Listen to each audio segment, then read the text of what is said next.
Badan Pengendalian Lingkungan Hidup, BPLH, membidik dugaan pidana lingkungan tempat pemrosesan akhir regional Sarbagita Suung.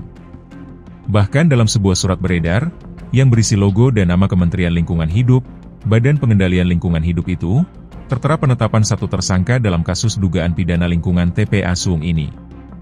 Deputi Bidang Penegakan Hukum Lingkungan Hidup dari Badan Pengendalian Lingkungan Hidup, yang mengeluarkan surat itu menetapkan, mantan Kepala Dinas Kehutanan dan Lingkungan Hidup Provinsi Bali periode 2019 hingga 2024, Imade Teja, sebagai tersangka. Penetapan tersebut tertanggal 16 Maret 2026, yang ditandatangani Direktur selaku penyidik, Frans Cahyono.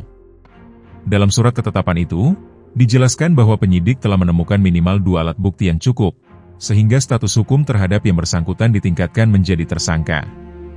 Kasus ini berkaitan dengan dugaan kelalaian dalam kegiatan pengelolaan sampah yang tidak memperhatikan norma, standar, prosedur, maupun kriteria, sehingga berpotensi menimbulkan gangguan kesehatan masyarakat, gangguan keamanan, pencemaran lingkungan hingga kerusakan lingkungan. Tersangka diduga melanggar Pasal 41 Undang-Undang Nomor 18 Tahun 2008 tentang pengelolaan sampah, dan atau Pasal 99 Ayat 1 Undang-Undang Nomor 32 Tahun 2009 tentang perlindungan dan pengelolaan lingkungan hidup. Pasal tersebut mengatur tentang kelalaian yang mengakibatkan pencemaran lingkungan, seperti melampaui baku mutu udara, air laut, maupun kerusakan lingkungan hidup.